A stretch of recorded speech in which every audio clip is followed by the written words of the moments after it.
बोले श्री प्राणनाथ प्यारे की जय। श्री सदगुरु महाराज की जय। सदगुरु श्री रामचंद्र जी महाराज की जय। तीनों पूरी धाम की जय। सर्व सुंदर साथ की बंदो सतगुरु चरण को करोष प्रेम प्रणाम। अशुभ हरण मंगल करण धन श्री देव चंद्र जी नाम। श्री प्राणीनाथ निज मूलपति श्री मेहराज सुखदाम। तेज कुंवरी श्यामा युगल को पल पल करो प्रणाम। पिया जी को पल पल करो प्रणाम। श्री प्राणीनाथ तुम सत्य हो तुमसे चलत जहां। मैं अधीन करने नहीं वहाँ गृह की लाज। वहाँ गृह की लाज। बोले श्री प्राणनाथ प्यारे की जय। धाम के धनी की प्राणानाथ प्यारे सुंदर शाह जी आप सबके धाम हृदय में विराजित प्राण प्रियतम प्राण बल्लभ के पूरी चरण कोटि कोटि साथी जी महाराज जी के अपार मेहर से हम अपने सतगुरु श्री रामचंद्र महाराज जी की बेटा का श्रवण कर रहे हैं। तो अब तक हमने सुंदर साथ जी श्रवण किया कि किस तरह से महाराज जी जगन्नाथ यात्रा के लिए निकलते हैं और रास्ते में जब उन्हें महापुरुष मिलते हैं तो किस प्रकार उन्होंने चार नियम बताए, चार मुख्य है ना। तो उनका पालन करते हुए महाराज जी ने अपना जो सारा सामान था वो बांट देते हैं और स्वयं क्या कह रहे हैं कि एक ही लंगोटी कुर्ते की फाड़कर लंगोटी भी बना लिया, धोती और हाथ में लुटिया देकर फकीराना वेश उन्होंने धारण कर लिया।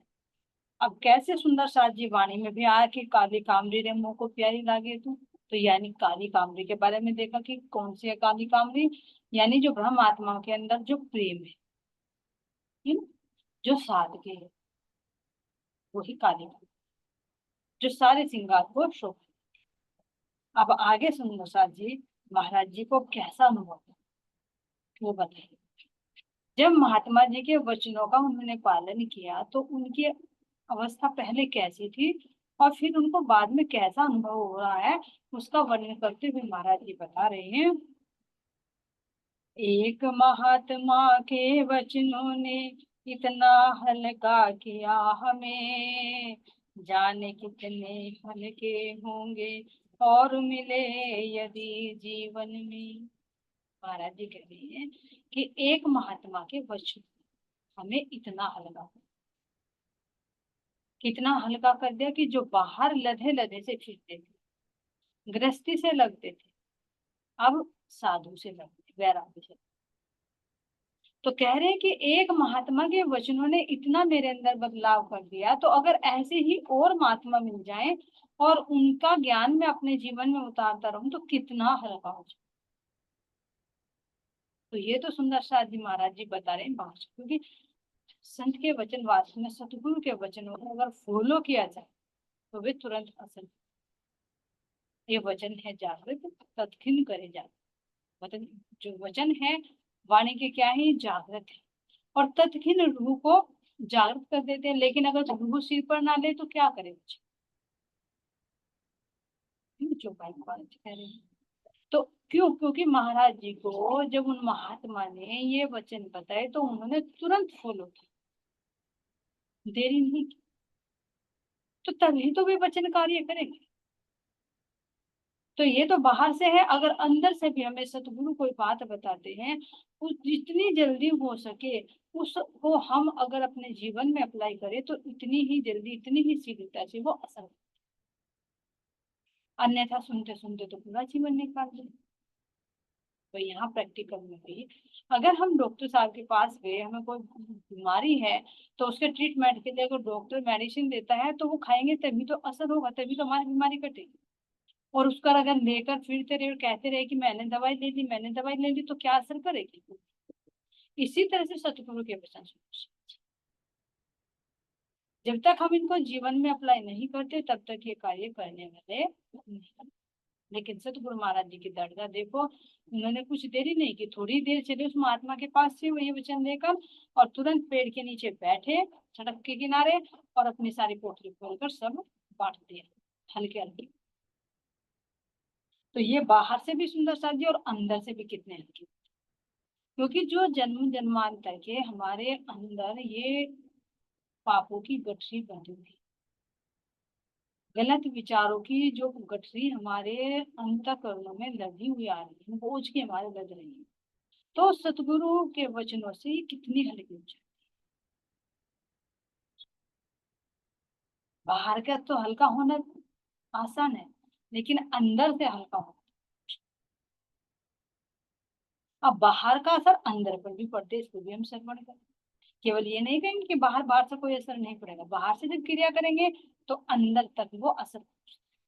कैसे, अगर बाहर ज्यादा चीजें हैं तो क्या लगेगा, चिंता लगी रहेगी, मेरा ये सामान है, इसकी भी केयर करूँ, इसकी भी केयर करूँ, लगे लगे फिरेंगे। मन में भी उनके प्रति लगाव रहेगा, मोह रहेगा।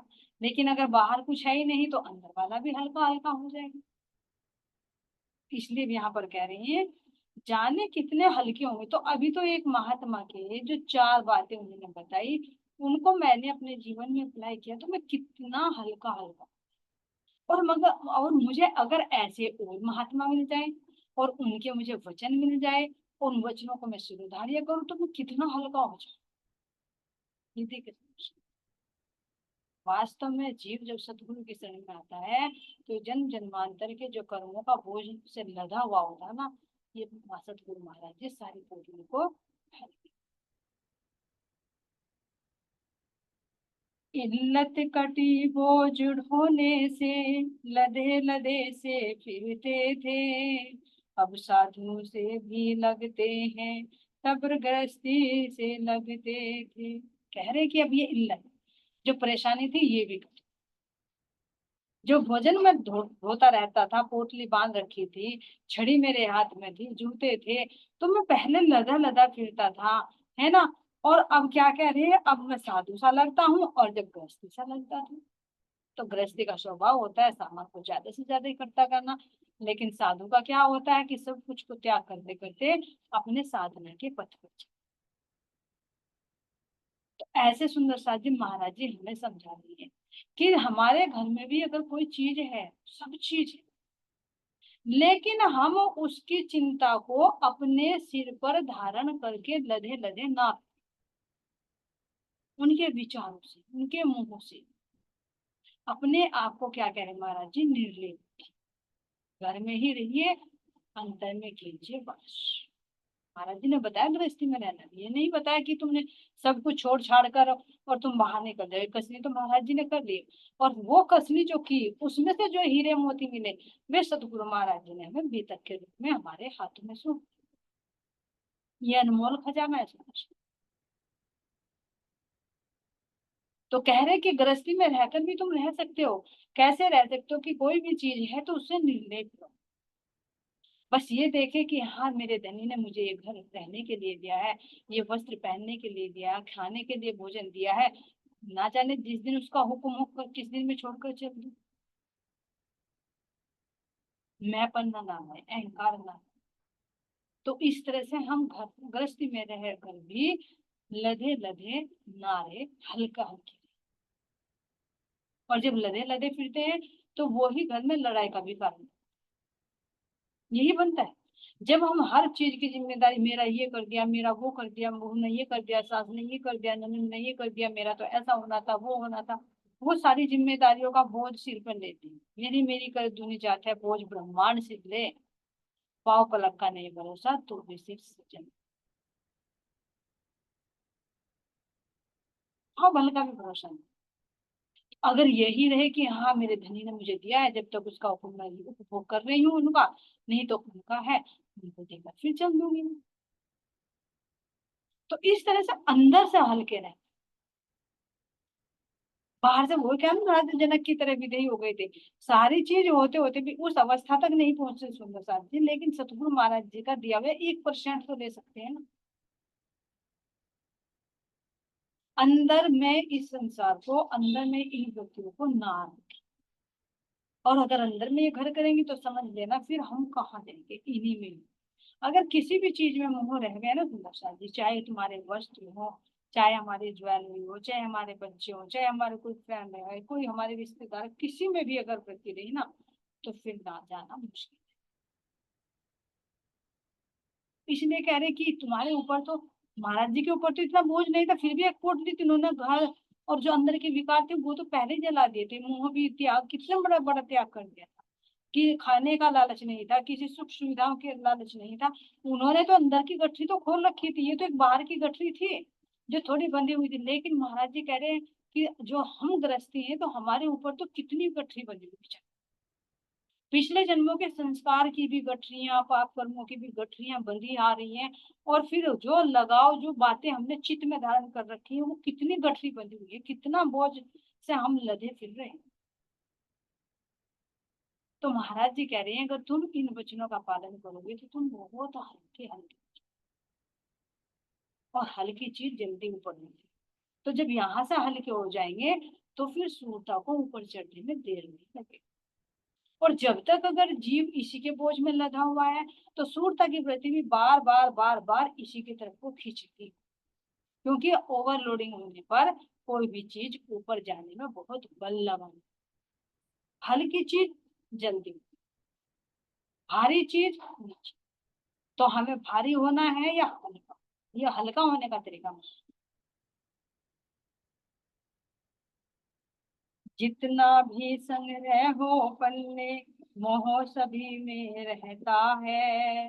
मोह मूल माया का प्राणी, इसमें उलझा रहता है। जितना भी संग्रह हो पल्ले, देखो सुंदर साथी, कह रहे हैं कि तुम्हारे पास में जितनी भी चीज होंगी उससे तुम्हारा मोह हो जाए। और होता है। मान लीजिए तुमने मुझे कोई चीज भी दी है और उसके कहते हैं कि वो मेरी हो गई, तो कैसे मोह हो जाता है, तुरंत कहोगे कि ये मेरी है। चित्त में वो वस्तु घर बना देती है, अपना अधिकार जमा देती है कि ये मेरी है। और मेरी मेरी, मेरा मोह, यही है अहंकार, जो अहंकार बन गया मेरा, मैं और मेरा। तो यही अहंकार और मोह है जिससे संसार की उत्पत्ति होती है। जितनी भी चीज इकट्ठी होती है प्राणी के, उतने में ही वो मोह बन जाता है। तो कितना बड़ा विस्तार है इसका, जितनी चीजें बढ़ती चली जाएंगी इतना ही मोह होता चला जाएगा, जितने रिश्तेदार बनते चले जाएंगे इतना ही मोह होता जाएगा, जितने फ्रेंड सर्किल बनता रहेगा इतना ही मोह होता रहेगा। तो ये तो विस्तार बढ़ते चले जाते हैं। महाराज जी कह रहे कि जैसे मकड़ी का है ना, अपने मुंह से जाला बनाते उसी में फंस जाते, इसी तरह से हम उसी जाल में फंसते रहते हैं खुद बना, और फिर उसी में फंस कर मर जाते हैं। लेकिन महाराज जी ने इस जाले को तोड़, गृहस्थी के जाले को, बाह्य संपर्क के जाले को। और इतना ही नहीं सुंदर सा जी कि इन्होंने, देखो गोपाल मणि जी के पिता का भी श्रवण की ना, 16 वर्ष की अवस्था में ही माता पिता को, पूरे परिवार को छोड़कर निकल गए। कैसे वो 9 खंडों में परिक्रमा की, क्या उन्हें नहीं कष्ट हुआ? इंद्रावती सखी को देखो तो कैसे उन्होंने तप किया। घर की ज्वेलरी में जब कहा कि आपको परम धाम दिखता है सतगुरु महाराज जी, मुझे क्यों नहीं दिखता? तो उन्होंने देखा कि कहीं मेरा मोह तो नहीं किसी चीज में, तो बाजार में जाकर अपने आप को कर, देखो खाने की चीजों पर मेरा मन तो नहीं लग, किसी रिश्तेदार को देखकर मेरा मन तो बंधता नहीं कि मैं चलो उससे बात करूं। ये हमें परखना है सुंदर शाह जी, महाराज जी ने क्यों, लालराज जी ने लिखवाई, क्यों ये हमारे रामचंद्र महाराज जी ने लिखवाई, हमें शिक्षा दी। वे तो निकल गए इस चीज से, लेकिन जो हम पीछे है ना, चलने हैं सो तो ऐसे ही, पर पिछले काल में ये वाणी गई, तो ये वाणी हमारे लिए। तो कैसे उन्होंने देखा कि मेरा चित्त कहीं मेरी पत्नी की ज्वेलरी में तो नहीं जाता, ध्यान देना उनके अपने नहीं थे, पत्नी के थे। तो फिर भी कहा कि कहीं मेरा चित्त इनमें तो नहीं जाता, आखिर मुझे ब्रह्मांड क्यों नहीं दिखता, अपनी कमियां ढूंढने लगे। और अगर सुंदर शाह जी हम इन सारी चीजों में देखें, अपने आप को परखें, खुद परखें। अगर मार्केट में जाते हैं तो क्या खाने को जी नहीं मिलता, अरे चलो आज तो गोलगप्पे ही खा लो, नहीं खाना है तो शर्म आती है तो कोई बात नहीं, पैकिंग करा लो, घर पर लेकर चलो।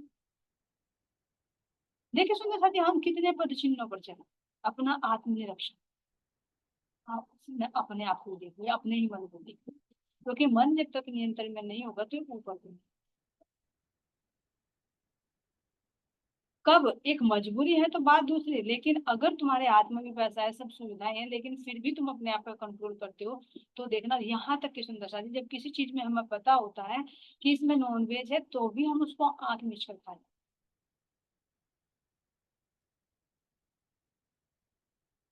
आइसक्रीम है सुंदर शादी, उसमें जिलेस्टिक होता है, जो जानवरों की हड्डी डलती है आइसक्रीम में, और पता होता है फिर भी कहीं शादी में जाएंगे या मार्केट में जाएंगे कहेंगे, फिर भी खा लेंगे, पता होते हुए किसके कारण, अपनी जीभ की रचना के स्वाद,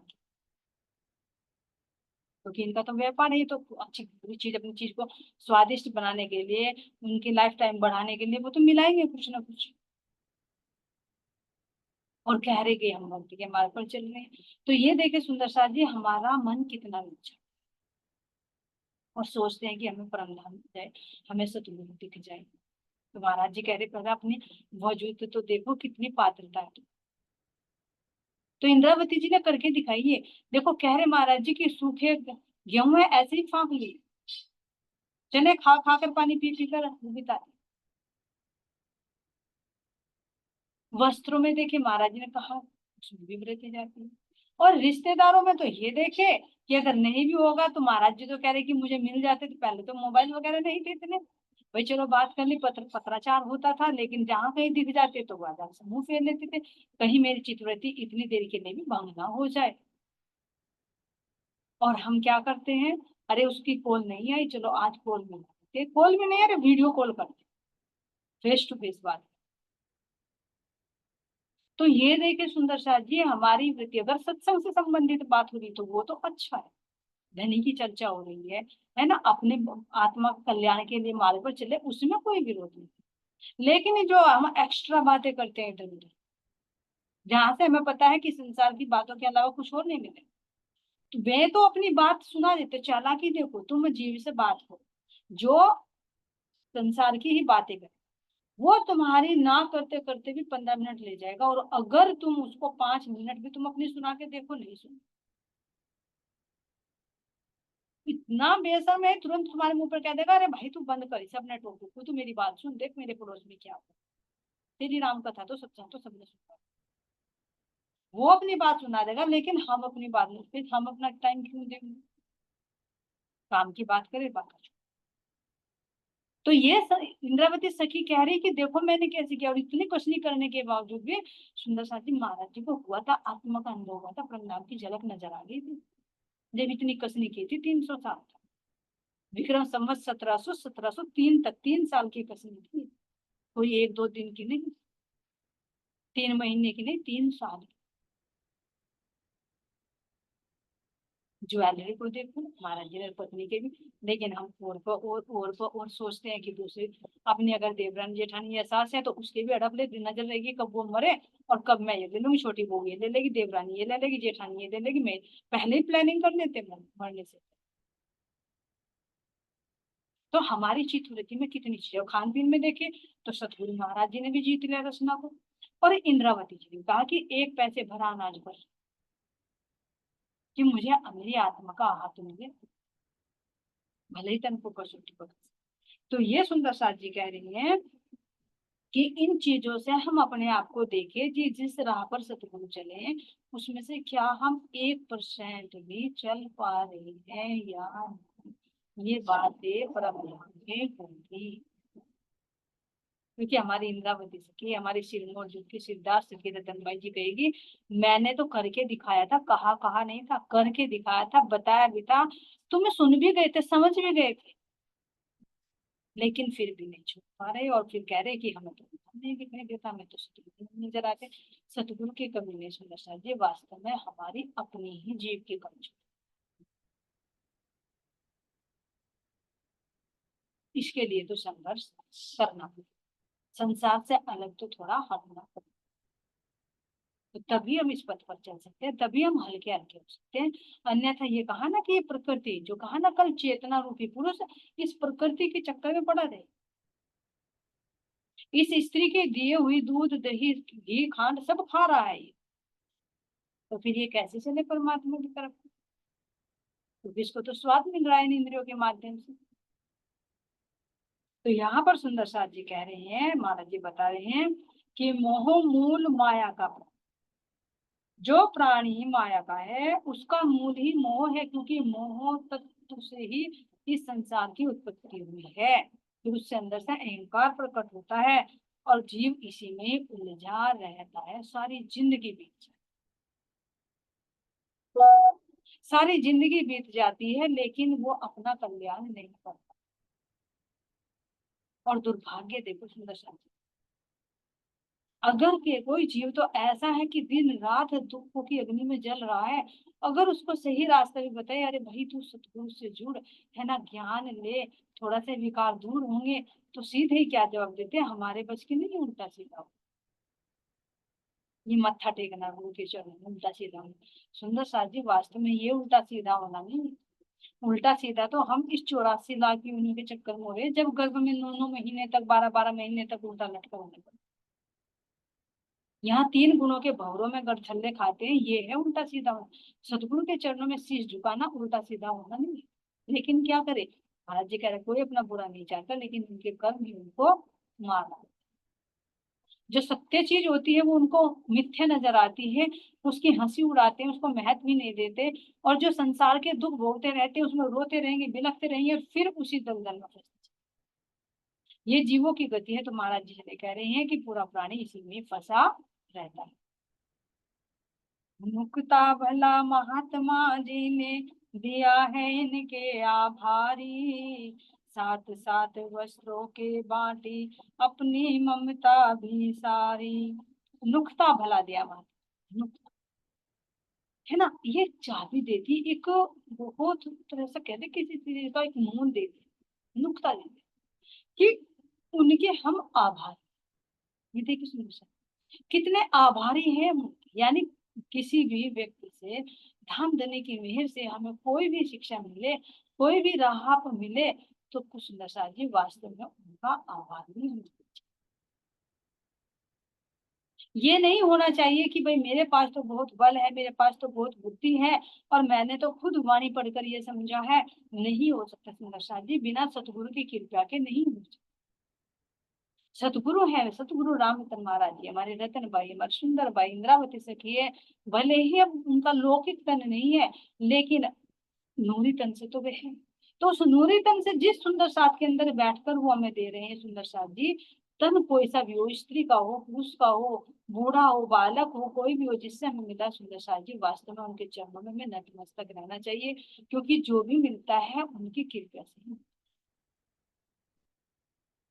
अन्यथा यहाँ के बहुत बड़े बड़े बुद्धिमान होते हैं, नहीं इस चीज को पता, बड़े बड़े साइंटिस्ट हो चुके, लेकिन यहाँ तत्वों की तो बात कर लेंगे, लेकिन आध्यात्मिक तत्व से तो अनुभव होते हैं।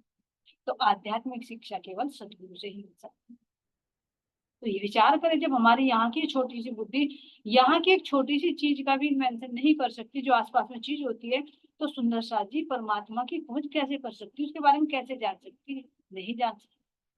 ये तो सतगुरु की कृपा है जो इतना भी मिलता है। ऐसे सुंदर साथ जी, वास्तव में ऐसे सुंदर साथ, ऐसे सतगुरु के चरणों में तो जितना नमन किया जाए उतना ही कम है, क्योंकि उनके रूप में स्वयं सतगुरु धाम धनी हमारा हाथ पकड़कर हमें चलना चाहिए।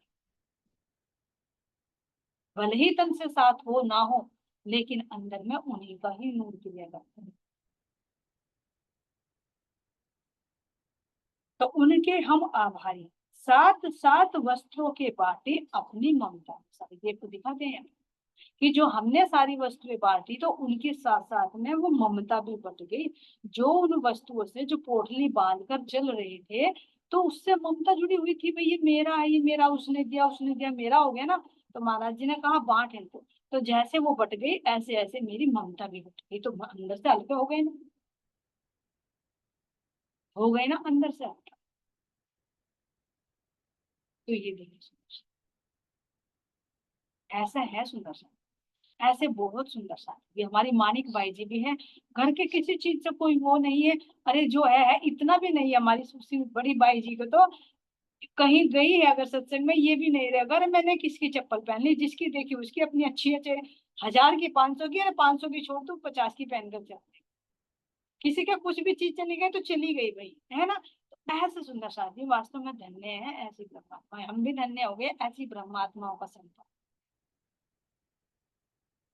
ये ब्रह्मात्माओं के लक्षण है ना। तो वस्त्रों के साथ साथ में, क्योंकि जो चीज होती है तो उससे ममता मोह जुड़ा रहता है, तो उस मोह से भी अलग होता है। जो हुआ हुआ, जो है जो नहीं है तो नहीं। ये भी विशेष गुण धनी की मेह से मिलता है सुनिश्चित। हर रूह के अंदर एक विशेष हो करके निर्द्वंद यात्रा, पर अब चले लपक करके, रात काटते बैठे बैठे, घुटनों से ढक सर के, घुटनों से सर ढक करके। अब कह रहे हो करके निर्द्वंद यात्रा, निर्द्वंद। जो अंदर में द्वंद छिड़ा रहता था सुंदर सा जी, कैसा द्वंद, कि मेरे पास ये भी है, इस चीज को कहीं ये रह ना जाए, इसको कहीं कोई उठा ना ले, है ना। तो ये देख, शायद हम इस वितक को पहली बार पढ़ रहे हैं। विचार करें, जब हम पन्ना जी गए थे तो हंसी भी आती है। कुछ सुंदर साथ तो ऐसे थे कि कोई कोई बैग भरकर शॉपिंग कर करके लेकर आए, जैसे बेटी की या बेटे की शादी पर। तो ये हंसी भी आती है कि जा रहे थे तीर्थ यात्रा के लिए, कोली भरकर माया की लेकर आए।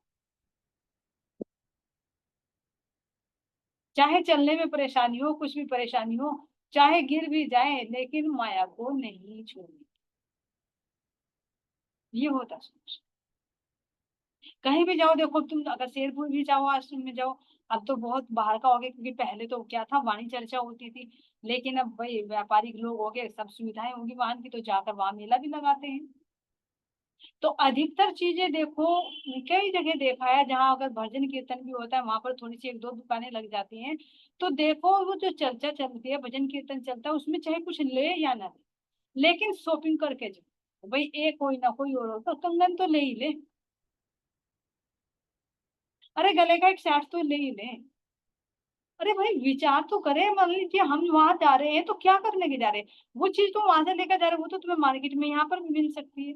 तुम अगर सतगुरु के तीर्थ में गए हो, वहां पर गए हो, तो क्या लेने के, वहां भी जाकर माया की गोली भर रहे, वहां भी प्रति यही है कि भाई ये भी चीज खरीद लो, ये भी चीज खरीद। अगर देखे तो सुंदर साजी देखना लगे, मुझे तो बहुत हंसी आती है जब देखती हूँ। कोई हाँ चलो भाई अपना ग्रंथ खरीद लिया, सतगुरु महाराज जी के फोटो वगैरह ले ली, कुछ ले लिया, वो तो चलो अच्छी बात है, हर जगह अवेलेबल नहीं हो पाती। लेकिन अगर घर की चीज भी वहीं से खरीद खरीद कर ला रहे हैं, तो ये देखे फिर क्या हो, लेने क्या गए थे, हम लेकर क्या आए। ये बहुत छोटी छोटी चीजें होती हैं। और आकर अगर आता है कि में एहसास हो जाता है, कोई पूछता है कि भाई, क्योंकि एक दो बार पहले मैं पन्ना जी गई तो आए रिश्तेदार भाई कहने लगे, वहां गए कहीं और गए थे, भाई हमारे लिए क्या लेकर आए, ना तो कुछ लेकर आए थे बाहर का, तो तुरंत कहते हैं हाँ भाई लेकर तो बहुत कुछ आए, पर तुम्हारे काम की चीज नहीं ले सकते हो तो ले लो। जी क्या लेकर आए, बैठो जो लेकर आए ज्ञान की बात। अजी ये तुम्हारे हाथ पल्ले लग गई, बाहर का बताओ कुछ लेकर आएगी, हमारे लिए कोई गले का हार लेकर आए, चूड़ियां, मगर ये तो मैं लेकर ही नहीं आई भाई। हार कर क्या हुआ जब अब की बार हमें भी लाना पड़ गया सुंदर शादी। क्यों, क्योंकि सब ले रहे हैं तो लोग कहेंगे भाई ये तो कंजूस है, समाज से डरना पड़ता है। अब तो ये देखिए अंदर आत्मा फिर भी नहीं गवाएगा। हाँ अगर अंदर का लेकर आ रहे हो तुम, उसके साथ में चलो बाहर का ले लिया किसी और के लिए, ना कि अपनी अपनी एक संग्रह करनी, तो वो क्या हो जाता है हमारे लिए, एक मोह का माया का वो मिल जाता है। अगर हाँ तुम परिवार में किसी को गिफ्ट देने के लिए ला रहे हो, तो चलो कोई बात नहीं, वही एक यादगिरी रह जाएगी कि हम अपने तीर्थ पर गए ये नहीं।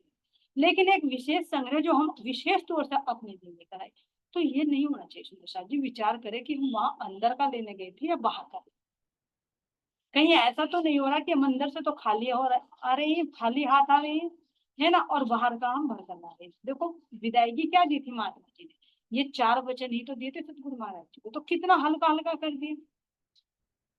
और हम अगर गए सत्संग में, अंदर का तो कुछ विदायगी लेकर नहीं आए, बाहर से माया लेकर आए, उससे मोह बढ़ गया। अगर आकर मान लीजिए, अगर मैं कोई ग्लास वेयर ही ले आई तीर्थ आश्रम से, और आकर किसी का वो बोए कि आज से टूट गया, तो उसके साथ लड़ाई झगड़ा कर देंगे, अरे तो मेरे महाराज जी के सत्संग का था, ये तो वहां की यादगिरी थी, तो मैं कैसे फोड़ जाऊं, कर दिया, क्या हुआ, माया के ऊपर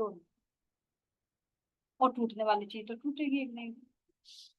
तो ये छोटी छोटी सी चीजों को सुंदर साजिए उन्होंने, यही होता है। ये कहे ना कि छोटी छोटी चीजों से, छोटे छोटे पत्थरों से ठोके जाते बड़े पर्वत बने, और फिर छोटी छोटी ही बड़े बने। तो इसलिए महाराज जी कह रहे हैं कि अब मैं निर्द्वंद हूँ, बाहर की चीजों को सब छोड़ दिया, अंदर में जो द्वंद छुड़ा हुआ था, तो उससे छोड़कर मैं अपनी यात्रा पर आ गया। तो हम भी यहाँ से निर्द्वंद होकर अपनी जागनी यात्रा की तरफ को कदम बढ़ाएं। अब कह रहे सुंदर साथ जी, हो करके निर्द्वंद यात्रा पर अब चले न पक करके, रात काटते बैठे बैठे घुटनों से सर ढक करके। रात काट, घुटनों में सिर, क्योंकि महाराज जी क्या करते थे, लता जी कहीं लेटने के लिए बिस्तर तो नहीं मिलता था, बैठ कर ही रात बिताते थे, और अपने ही अंदर अपने ही विचारों में खोए, अपने अंदर होने वाली एक एक क्रिया को नोटिस, यही ध्यान है सुंदर सा। कह रहे हैं कि घुटनों में सिर देकर, जैसे ऐसे घुटने कर देते ना, उनमें सिर देकर, यानी बहुत गहराई से अपने ही अंदर उतरना, अपने ही अंदर टटो, कि कहीं मेरे मन में कहाँ माया है, कहाँ मेरी बुद्धि में विकार है, कितनी मैं यात्रा करके आया हूँ, तो मुझे कहाँ क्या मिला है, और आगे मुझे क्या करना है, यानी इसी मंथन में वो रात घुटनों में सिर देना, मतलब अपने ही अंदर खोज कर पूरी पूरी रात। अब साधन सा जचा हमें कुछ, आया लुफ्त फकीरी का, हो गई चिंता भस्म चितासी, पाया राज फकीरी का, पाया राज फकीरी का। महाराज जी कह रहे, अब कुछ साधन सा जचा हमें, अब तक तो हम पोटली बांधे फिर रहे थे, अब कुछ साधन सा जचा हमें, अब आया लुफ्त फकीरी, अब आया मजा फकीरी। क्यों? क्योंकि अंदर से भी हल्के हल्के, बाहर से भी हल्के हल्के, ऐसे सुंदर शब्द कह रहे हैं। अब क्या कह रहे हैं, जो चिंता थी हमें, वो चिता की तरह भस्म, क्योंकि चिता तो एकदम जला देती है, और चिंता जो वो धीरे धीरे धीरे धीरे जिंदा जला, और चिता बोलती, तो जो चिंताओं से घिरे रहते हैं, तो देखो हम कितनी चिंताओं से घिरे विचार। तो महाराज जी कह रहे हैं कि जब मैंने इन वचनों का पालन किया, तो मेरी जितनी भी चिंताएं थी, वो चिता की तरह जलकर राख हो गई, भस्म। अब पाया राज सफेद, अब आया है मुझे इसका राज का, अब पता चला है कि कौन सा मजा आता है फकीर में, और कैसे आता है। यानी जो हमें सतगुरु के वचन मिले, उन पर हम पालन करें, तो कितना आनंद आता है, उस आनंद का शब्द में बयान नहीं हो सकता। चली यात्रा इस तरह अपनी हो निर्द्वंद, पाने को निज यार को फेंकी उर्द कमंद, फेंकी उर्द कमंद। कह रहे कि इस तरह से मैं निर्द्वंद होकर अब अपनी यात्रा पर मैं आगे बढ़ा। और पाने को निज यार को, अपने परमात्मा को, क्योंकि प्रेम की भक्ति है, दीवाने हैं, तो क्यों नहीं यार, क्योंकि ब्रज में भी तो हमने यार भाव से बजा है, यानी ये मेरे प्रिय। अभी पहचान नहीं, क्यों कहा यार, क्योंकि ब्रज में भी पूर्ण पहचान नहीं थी, और अभी यहाँ पर भी रतनबाई को पूर्ण पहचान नहीं, लेकिन फिर भी एक अंदर दीवानापन है कि मैं अपने परमात्मा को पालू, क्योंकि आत्मा का संबंध। तो इस तरह से कह रहे हैं कि ऊर्ध्व कमल, इस तरह से मैंने अब कमल बांध दी, दृढ़ निश्चय कर लिया, और मैं निर्द्वंद होकर अपनी यात्रा पर आगे चलूंगा, कि मैं अपने धन को प्राप्त करूं। कैसे प्राप्त कर लूं? पहले सतगुरु को, जो जो पग बढ़ते जाते आगे को, निष्ठा दुगुन चौगुनी बढ़ती। अब इस पौड़ी कल उस पौड़ी, चली गई उम्र चढ़ती। जो जो पग बढ़ते जाते हैं, सतगुरु महाराज जी कह रहे हैं कि जैसे जैसे मेरे पग आगे को बढ़ते जाते, इसी तरह से मेरी निष्ठा दुगनी चौगनी, दिन दुनी रात चौगनी। क्योंकि रात को चौगनी क्यों बढ़ जाती है? क्योंकि रात को जो ध्यान लगता है वो दिन में नहीं लगता।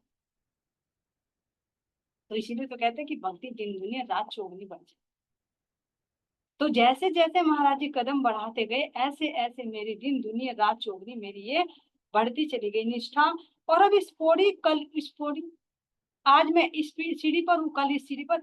इस तरह से मैं आगे आगे बढ़ता जा रहा हूँ। और चली गई उम्र चल, शरीर की उम्र बढ़ती जा रही है। और रूह क्या करती है? अपनी एक सीढ़ी से दूसरी सीढ़ी, एक सीढ़ी से दूसरी सीढ़ी। ये है सुंदर साथ जी हमारी जर्नी, आत्मा की जर्नी। कि कैसे जीव भाव से जाकर फिर जागृत जीव, और फिर आत्म भाव में आना, और आत्म भाव से परात्म में आना, परात्म से आकर धनी में ही लीन हो जाए। तो यही तो ब्रह्मात्माओं के लक्षण है।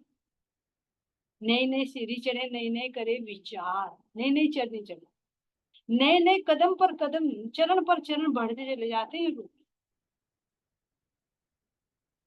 तो ये सुंदर सा जी ये गुण हम अपने अंदर भी डेवलप करें। हम वाणी के बारे में नई नई चीजों पर मंथन करें, नए नए तरीके से हम अपने जीवन बनाए, तो हम दिन दुनिया रात चौगुनी आगे को बढ़ते चले। अब के लिए सुंदर सा जी इतना ही। अभी अगली मीटिंग में मिलेंगे।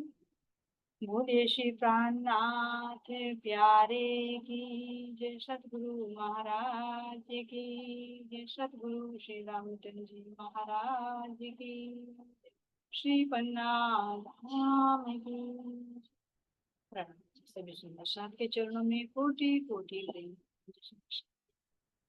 बहुत बहुत धन्यवाद आप